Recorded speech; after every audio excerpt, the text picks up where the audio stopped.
আসসালামু আলাইকুম চাকরি প্রত্যাশী ভাই ও বোনেরা, আশা করি আপনারা সকলে ভালো আছেন। আমিও ভালো আছি। সকলে অবগত আছেন যে সুপ্রিম কোর্টের কিন্তু আপনার পরিচ্ছন্নতা কর্মী বা সুইপার পদের, সকলে জানেন এই পদের কিন্তু মৌখিক পরীক্ষার সময়সূচি প্রকাশ করে দিয়েছে। এই পদের জন্য একটি সাজেশন রয়েছে, সেটা কিভাবে পাবেন, কিভাবে আমার কাছ থেকে সাজেশনটা নিতে পারবেন, সকল বিষয়ে আজকের এই ভিডিওর মাধ্যমে আপনাদের আলোচনা করব এবং পরীক্ষার সময় কি কি কাগজপত্র লাগবে, কিভাবে যাবেন, সকল বিষয়ে ভিডিওর মাধ্যমে জানতে পারবেন। কতজন প্রার্থী রয়েছে, সকল বিষয়। তাই ভিডিওটা আপনারা শুরু থেকে শেষ পর্যন্ত দেখবেন, ইনশাআল্লাহ সকল ধরনের তথ্য সহকারে এবং সাজেশন কিভাবে নেবেন সকল বিষয় জানতে পারবেন। চলুন ভিডিওটা শুরু করে দেই। তার আগে বলে দিই, আপনারা যারা আমার ইউটিউব চ্যানেলে নতুন, তারা অবশ্যই আমার ইউটিউব চ্যানেলটা সাবস্ক্রাইব করে রাখবেন। ফেসবুক পেজ থেকে ভিডিও দেখলে অবশ্যই ফলো করবেন, লাইক কমেন্ট শেয়ার করে অন্যকে দেখার সুযোগ করে দেবেন। বাংলাদেশ সুপ্রিম কোর্ট হাইকোর্ট বিভাগে আপনারা সকলে জানেন যে 21/1/2025 তারিখ মানে আগামীকাল থেকে কিন্তু পরীক্ষা শুরু হয়ে যাবে। আজকে 20 তারিখ, সকলেই জানেন। আজকে সোমবার, মঙ্গলবার, বুধবার 22 তারিখ, তারপর রয়েছে বৃহস্পতিবার 23 তারিখ এবং 26 তারিখ রবিবার, 27 তারিখ সোমবার।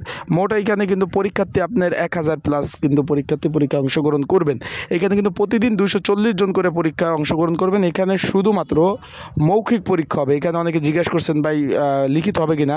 আপনাদের অ্যাডমিট কার্ড অবশ্যই আপনারা পেয়ে গেছেন, আপনারা দেখছেন। এখানে শুধুমাত্র মৌখিক পরীক্ষা হবে। এই মৌখিক পরীক্ষার জন্য যদি আপনাদের যারা পরীক্ষার্থী রয়েছেন, আপনার যদি সাজেশন প্রয়োজন হয়, সুপার একটি সাজেশন রয়েছে যেটা আপডেট কমন উপযোগী।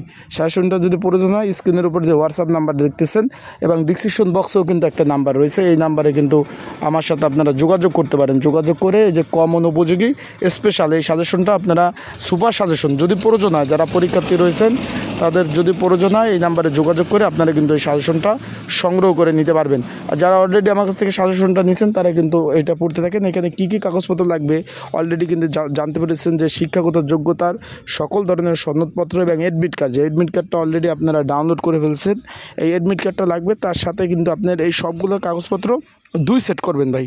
একটা থাকবে ফটোকপি, একটা থাকবে মেন কপি। ফটোকপি যেটা থাকবে সেটা আপনারা বিশেষ ক্যাডার বা প্রথম শ্রেণীর যারা কর্মকর্তা আছে তাদের কাছ থেকে কিন্তু সত্যায়িত করে নিতে হবে। আশা করি বুঝতে পারছেন। তাই আপনাদের যাদের প্রয়োজন, যেহেতু আগামীকাল থেকে পরীক্ষা শুরু, মোট আপনার 5 দিন পরীক্ষা হবে। 5 দিন প্রতিদিন 240 জন করে কিন্তু পরীক্ষার্থী অংশগ্রহণ করবেন। শুধুমাত্র মৌখিক পরীক্ষা। এখানে শুধু প্রয়োজনীয় ডকুমেন্ট আর একটা কলম নিয়ে যাবেন, আর কোনো কিছু কিন্তু প্রয়োজন নাই। পরীক্ষা কিন্তু প্রতিদিন সকাল 10টা থেকে পরীক্ষা শুরু হয়ে যাবে। তাই যারা পরীক্ষার্থী রয়েছেন, আপনাদের সাজেশন প্রয়োজন অলরেডি যারা নিছেন সেটা পড়তে থাকেন। আর এই সাজেশনের মধ্যে কী পাবেন অনেকে জিজ্ঞেস করছেন। এটার মধ্যে মৌখিক পরীক্ষায় কী ধরনের প্রশ্ন আসতে পারে, কী ধরনের আসবে, সেই ধরনের প্রশ্ন থাকবে। অ্যান্ড এটার সাথে থাকবে আপনার জুলাই বিপ্লব সহ যে আপডেট যে প্রশ্নগুলো রয়েছে সবগুলো ইনশাল্লাহ এই ভিডিওর মাধ্যমে আপনারা বলে দিলাম সেইগুলো আপনারা সাজেশনে অলরেডি পাবেন। তাই আপনারা ভালো থাকবেন, সুস্থ থাকবেন, চোখ রাখবেন আমার ইউটিউব চ্যানেলে, ফেসবুক পেজে। সাজেশন প্রয়োজন হলে অবশ্যই যোগাযোগ করবেন। আর অলরেডি যেহেতু সকলে জানেন 10টা থেকে পরীক্ষা, 9:30 আধা ঘন্টা আগে কিন্তু আপনাদের পরীক্ষার কেন্দ্রে উপস্থিত থাকতে বলছে। সেই সিস্টেমে, যেহেতু ঢাকাতে প্রচুর জ্যাম, ওই সিস্টেমে আপনারা উপস্থিত থাকার চেষ্টা করবেন। আর একটা বিষয় বললে হলো, আপনারা কিন্তু অ্যাডমিট কার্ড যারা এখনও ডাউনলোড করতে পারেন না, হোয়াটসঅ্যাপ নাম্বারে যোগাযোগ করতে পারেন, ডাউনলোড